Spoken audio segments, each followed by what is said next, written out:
哇真係爽喎，幾好。好啦，咁嗱，我哋再翻嚟咧，咁啊今日試車啦。咁啊今日試嘅呢一部咧，咁啊其實大家可能覺得好奇怪，因為我之前同大家都試咗，咁啊就係咧就 Honda Free 啦。咁但係咧今次試呢一部咧，其實就係 Plus 版，亦都係5座嘅咁。咁啊同樣咧都係混能嘅版本嚟嘅。咁今日咧就同大家咧就講下咧呢一部車。咁因為呢部車咧就好啱我哋講嘅，原因咧就係佢成個嘅設計咧都係好呢個車中泊咧嘅用意嘅。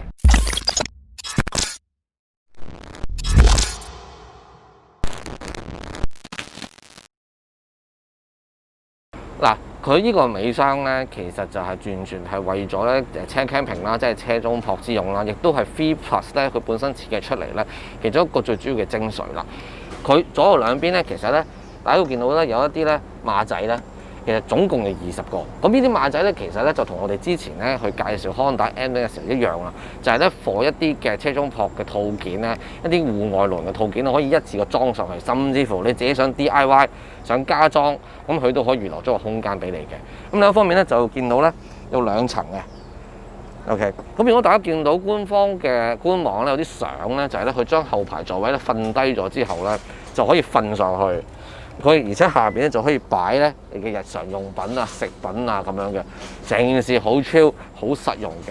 再加上咧佢係低地台啊嘛，所以大家擺放行李啊、擺放雜物啊、擺放用品嘅時候咧，其實就會更加之方便去應用咯。點樣令到後座可以完全躺平呢？嗱，好簡單嘅啫，我示範俾大家睇下。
咁啊，我成日都話我中意混能啊咁樣。咁啊，就最主要原因咧，其實咧成個混能咁啊，當然係慳油為主啦。咁但係咧，佢本身咧亦都咧因為即係慳油目的啦，佢有摩打嘅輔助啦，咁令到咧佢加速啊、爬山嘅時候咧就會更加爽快啦。咁呢個只係原因之一啫。咁啊嗱，呢個 Free Plus 咧，其實咧佢同呢個 Free Hybrid 一樣啦。咁啊都係用咗咧呢個 1.5 啦 iVTEC 啦嘅呢個引擎啦，咁啊配合咧呢個 IDCD 嘅混能系統嘅咁啊。嗱，呢個混能系統咧可以講少少俾大家聽，因為咧其實如果長講嘅話就太複雜啦。咁啊所以咧就大家有興趣嘅話咧，其實我哋之後咧會再做咧一個即係專門咧講下呢個唔同啦 Toyota 啊、呢個Honda 同埋咧 Suzuki 啊呢日本車款咧裏邊咧所用嘅混能系統咧係有咩分別嘅。咁我哋嗱首先啊，不過咧就今日咧就先同大家簡單講下咧就即係Honda 裏邊 IDCD 呢個常見嘅混能系統咯。其實咧成呢個混能系統咧就同我Suzuki 嘅 ISG 咧，其實係Mid Hybrid 啊，即係 ISG 個技術咧係差唔多。佢哋喺呢個引擎咧都會有一個好薄型嘅摩打喺個引擎裏邊嘅。咁個目的咧就係咧，當然就係希望就係當佢譬如話去落斜啦、減速嘅時候咧，就可以透過即係引擎嘅帶動啦，咁啊令到咧呢個摩打咧可以咧回電翻咧俾佢個電池嘅。咁但係咧就當有點樣嘅情況先用咧，就係當佢加速啦，或者係上斜坡嘅時候咧，咁引擎咧就會發動啦，咁咧就會可以從而咧幫到咧呢個引擎嘅輔助動力啊，咁啊達至咧改善到呢個油耗嘅功效嘅咁啦。咁其實簡單嘅嚟講就係咁啦咁咯。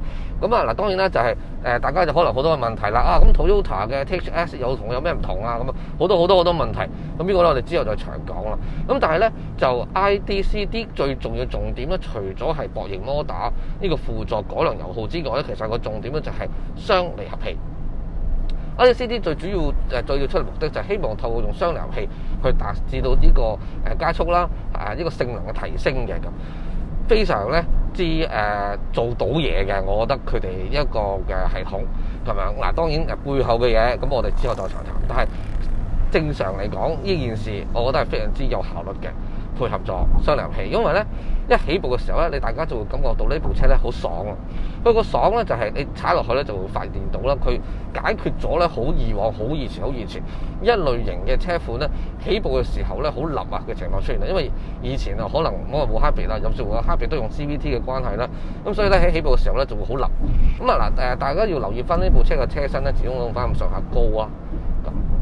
咁所以咧，我哋喺行車嘅時候咧，我哋要留意翻講緊佢呢部車裝嘅搖擺幅度咧，係咪好過大啊？甚至乎我哋喺一啲街坊彎、迴旋處、鋪頭彎嘅時候，佢嘅表現又會係點啊？咁樣啦。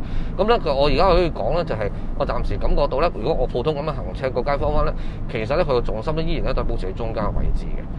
OK， 咁譬如話我哋行車嘅時候咧，我唔覺得佢個左右嘅搖擺偏離幅度咧就好大嘅，咁呢個係算係值得一讚嘅地方嚟嘅。咁但係咧，當然我哋喺迴旋處嘅時候，或者一啲急彎嘅時候咧，我始終都係比較大彎，即係仲比較高身啦。咁咧，你仍然都明顯咧都會感受到咧，佢有少少傾側嘅幅度出現嘅。不過咧，好彩佢傾側幅度咧，即係佢左手邊同埋兩邊嘅懸掛系統咧，佢唔會咧好冧得好死咧，就坐咗落去一個位置嘅，即係唔會去到黑洞。而呢個黑洞咧係會扭得翻出嚟嘅，咁樣，所以出翻迴旋之後咧，佢車身回穩幅度咧，回穩嘅時間都好快嘅，即係佢我覺得揀表現咧係幾好嘅。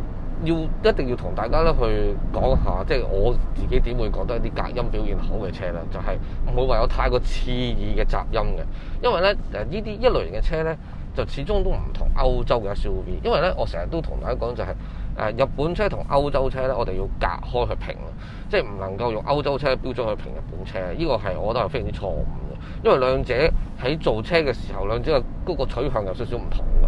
歐洲車完全咧，譬如話我哋好多時試奧迪啊、Benz 啊、寶馬嘅 SUV 啦，或者是房車咧，佢都係好靜音嘅嘛，完全閂晒翻嚟嘅時候咧，佢係完全一啲外界嘅聲佢都係聽唔到嘅，因為佢哋追求嘅一種咧就係完全係車裏邊嘅寧靜嗰個感覺咯。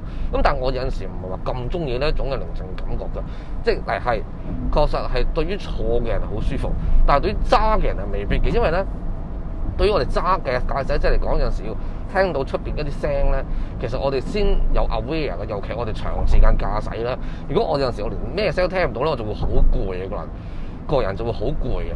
咁啊，而且咧就會亦都唔會好即係察覺到出邊有啲咩嘢情況出現啊咁樣。閂埋門之後咧，佢個邊縫咧係好緊貼嘅，令到咧出邊嗰啲風切聲咧唔會突然間咧就傳入嚟嘅，即係佢唔會令到你有啲好高頻、好嘈吵嘅感覺影響你行車嘅。但係咧路面輪胎接觸路面嘅路噪聲咧，始終都會有啲嘅，佢都會引導翻俾你嘅。過泵位啦，過一啲嘅高低不平位，佢都有少少嘅感覺聲音俾你嘅，令到你可以不如駕駛者可以 feel 到其實你係駕駛緊一個路面嘅情況係點樣樣。唯一唔好啦，我覺得如果佢真係喺 IDCD 上邊咧可以加到撥片嘅話咧，就最理想個撥片。如果你問我呢部車喺駕駛上面有冇啲乜嘢要改善嘅地方咧，我覺得雞蛋去挑骨頭咧有嘅，因為嗱整體上邊咧嚟講咧，佢個性能啦、佢個操控啦、佢個寧靜度啦都唔錯，所以咧整體嘅分數我會俾幾高分嘅。俾幾分佢嘅。咁但係你話如果你真係要挑雞蛋去挑骨頭嘅話咧，我會覺得如果佢個懸掛可以再撐啲，可以再硬朗少少就會好啲嘅。咁但係又話分兩頭就係因為佢家庭車啊嘛，佢一定係要舒適為上，所以就佢一定喺硬朗同埋呢個舒適嗰度咧要取得個平衡點啊咁啊，就係咁啊試完駕駛。咁啊，梗係試翻呢個後排啦，呢個中排座位啦。咁究竟乘坐嘅感覺究竟會點咧？再感受下先。咁啊，第一個印象咁啊，都係當然寬敞啦。咁呢個係肯定嘅啦，係咪？呢個所以就唔使再多講啦。咁啊，佢而家就暫時呢個坐墊咧，其實都舒適嘅。佢嗰個 pat pat 啦，同埋佢嗰個椅背咧，佢嗰個承托力咧都唔錯嘅。但係正如我頭先所講啦，呢部車嘅懸掛啦偏向舒適啦，咁啊再加上咧佢車身咧比較高嘅關係啦，咁所以咧我哋喺轉彎嘅時候咧，大家就要留意翻咧，其實佢嗰個傾側嘅幅度啦，就咁啊，就算乎甚至乎我哋坐嘅乘客呢個中排座位咧，都需要有呢個一定程度嘅留意啦。咁但係好在咧，佢車架都真係比較剛性好啊，咁所以就唔會話太過令到你又好左搖右擺啊，好話坐船嘅感覺嘅，穩陣嘅其實。咁啊佢成個空間你見到中排同埋前排用翻咁上下嘅空間啦，咁所以咧我哋可以褪前嘅。咁啊，for小朋友咧有陣時要做下嘢啊，食下嘢啊都 OK 嘅。大人都係啦，其實因為有個托盤喺度啊，兩個杯架托盤，左右兩邊有勾扣俾你掛嘢嘅。咩撳去個扶手位啊？咁啊有呢個遮光簾，方便嘅，容易勾扣。咁啊，另一個重點咧就係佢嗰個地板啦。佢個地板咧其實係用咗呢個防水嘅即係鋪咗一陣防水嘅膠墊喺上面嘅，用拍鈕式設計嘅。嗰陣時後排座位嘅時候咧，咪提到咧就係呢部車嘅車主咧本身應該係老人家出入嘅。咁為咗更加方便老人家出入咧，其實佢就喺咧左手邊嘅 B 柱下方咧，其實就加裝咗咧一個咧發聲嘅開關嘅按鈕㗎，試俾大家睇。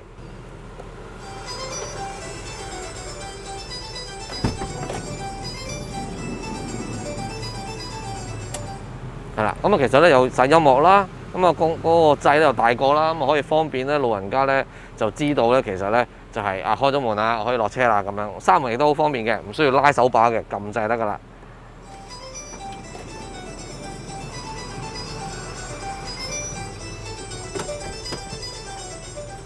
都幾過癮㗎。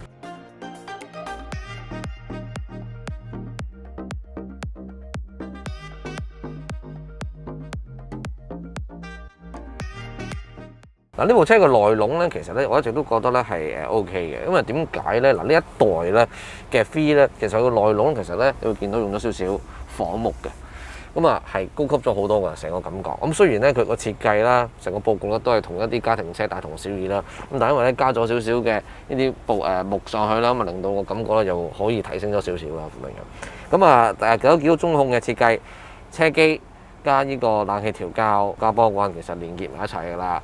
一體化嘅，咁啊所以大家控制嘅時候咧都好方便。咁頭先我試駕嘅時候我都提到啦，呢部車好齊料嘅。咁啊除咗佢有晒成個 Honda Sensing 之外咧，佢個軚盤咧，佢個掣咧係齊到咧，我第一次咧試到咁多款水貨車咧，係第一次見到咧咁齊按鈕嘅軚盤嘅啫咁樣。咁無論佢嗰個ACC 啦、主動式巡航啦，加呢個聽歌聽呢個電話啦嘅掣啦。咁甚至乎咧呢個其他 information 嘅掣咧都喺晒度嘅，所以咧就好齊料嚇。儲物空間其實都係嗰啲啦，就冇話太大嘅變化啦，即係依然都係多啦。OK，咁啊譬如話呢個喺頂部嘅一個儲物空間啊、首飾箱啊，咁都俾晒你嘅。咁嗱下方咧，大家見到都係有呢個12V 嘅電呢個煙插啦，嘅就係咁啦。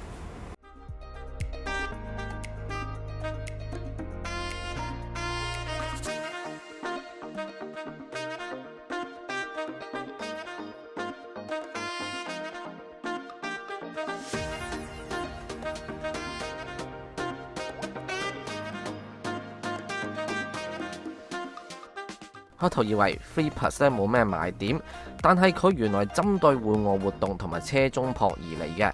嗱，冇咗第三排座位，令到個尾箱更加靈活運用，我就覺得好正啦。對香港用家嚟講，應該更加實用，可以兼顧到家庭同埋實用同埋玩車中泊。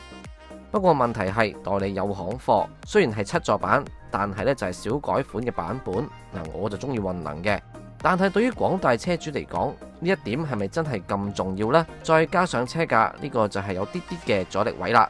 唔知道大家又點睇？不妨一齊傾下。中意呢一條片嘅記得 like 同埋 share。最緊要睇廣告，近排廣告多咗，真係要多謝大家嘅支持。泊車男小本經營，需要大家睇下廣告，賺取下微薄嘅收入。如果大家幫手訂閱埋我哋嘅頻道，就最理想啦。我哋下一條片再見。